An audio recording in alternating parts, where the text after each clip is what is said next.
Anna Karenina by Leo Tolstoy, translated by Constance Garnett. Book 6, Chapter 8.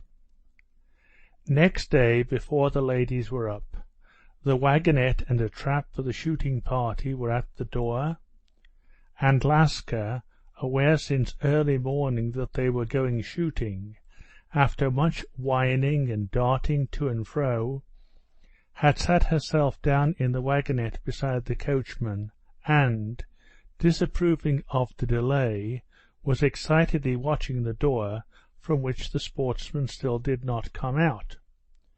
The first to come out was Vasenka Veslovsky, in new high boots that reached half-way up his thick thighs, in a green blouse with a new Russian leather cartridge belt, and in his Scotch cap with ribbons, with a brand-new English gun without a sling.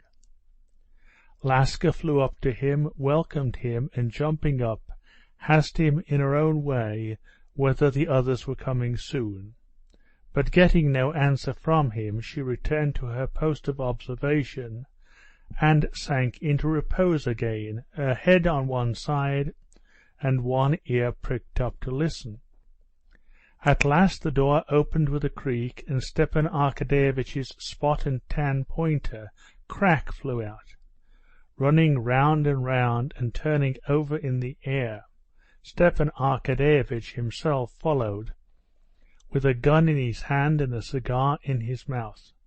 Good dog, Crack," he cried encouragingly to the dog, who put his paws up on his chest, catching at his game-bag. Stepan Arkadyevitch was dressed in rough leggings and spats, in torn trousers and a short coat. On his head there was a wreck of a hat of indefinite form, but his gun of a new patent was a perfect gem, and his game-bag and cartridge belt, though worn, were of the very best quality. Vasenka Veslovsky had had no notion before that it was truly chic for a sportsman to be in tatters, but to have his shooting outfit of the best quality.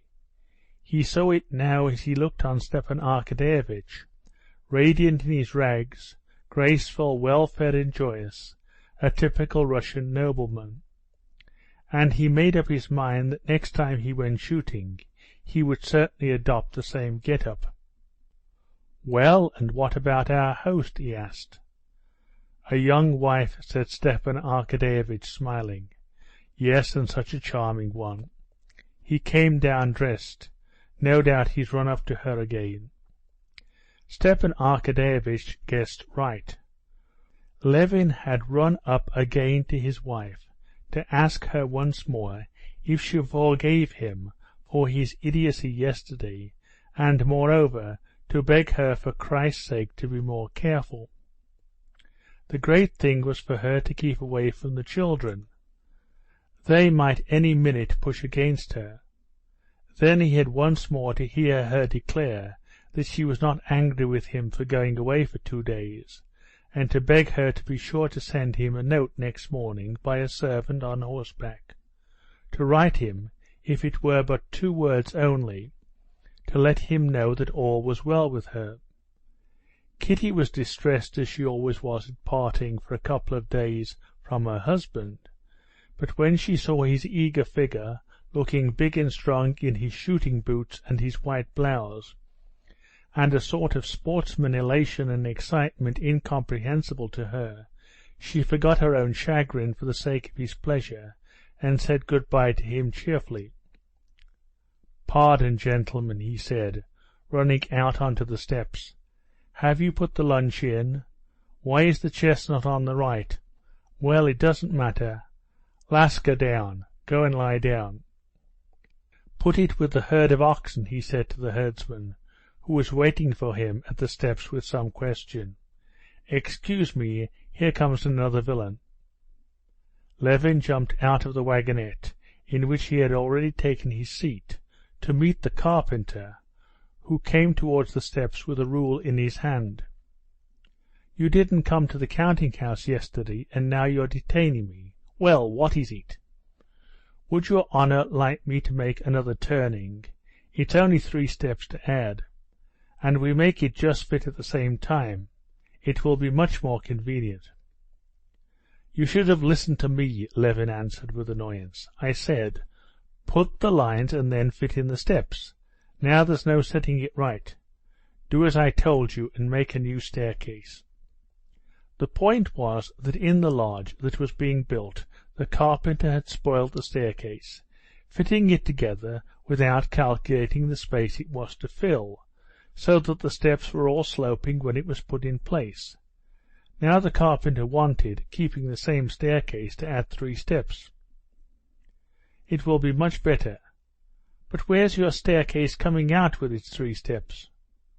"Why, upon my word, sir," the carpenter said, with a contemptuous smile, "it comes out right at the very spot. It starts, so to speak," he said, with a persuasive gesture. "It comes down, and comes down, and comes out." "But 3 steps will add to the length too. Where is it to come out?" "Why, to be sure, it'll start from the bottom and go up and go up and come out so," the carpenter said obstinately and convincingly. "It'll reach the ceiling and the wall." "Upon my word, why, it'll go up and come out like this." Levin took out a ramrod and began sketching him the staircase in the dust. "There, do you see?" "As your honour likes," said the carpenter, with a sudden gleam in his eyes, obviously understanding the thing at last. "It seems it'll be best to make a new one." "Well then, do it as you're told," Levin shouted, seating himself in the wagonette. "Down! Hold the dogs, Philip." Levin felt now at leaving behind all his family and household cares, such an eager sense of joy in life and expectation that he was not disposed to talk. Besides that, he had that feeling of concentrated excitement that every sportsman experiences as he approaches the scene of action. If he had anything on his mind at that moment, it was only the doubt whether they would start anything in the Kolpensky marsh, whether Laska would show to advantage in comparison with Crack, and whether he would shoot well that day himself. Not to disgrace himself before a new spectator, not to be outdone by Oblonsky. That too was a thought that crossed his brain. Oblonsky was feeling the same, and he too was not talkative. Vasenka Veslovsky kept up alone a ceaseless flow of cheerful chatter. As he listened to him now, Levin felt ashamed to think how unfair he had been to him the day before. Vasenka was really a nice fellow, simple, good-hearted, and very good-humoured. If Levin had met him before he was married, he would have made friends with him. Levin rather disliked his holiday attitude to life, and a sort of free and easy assumption of elegance. It was as though he assumed a high degree of importance in himself that could not be disputed, because he had long nails and a stylish cap, and everything else to correspond. But this could be forgiven for the sake of his good nature and good breeding. Levin liked him for his good education, for speaking French and English with such an excellent accent, and for being a man of his world. Vasenka was extremely delighted with the left horse, a horse of the Don steppes. He kept praising him enthusiastically. "How fine it must be, galloping over the steppes on a steppe horse, isn't it?" he said. He had imagined riding on a steppe horse as something wild and romantic, and it turned out nothing of the sort. But his simplicity, particularly in conjunction with his good looks, his amiable smile, and the grace of his movements, was very attractive. Either because his nature was sympathetic to Levin, or because Levin was trying to atone for his sins of the previous evening, by seeing nothing but what was good in him, anyway he liked his society.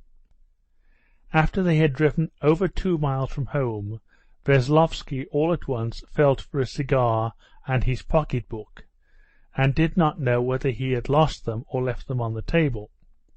In his pocket-book there were £37, and so the matter could not be left in uncertainty. Do you know what, Levin? I'll gallop home on that left trace horse.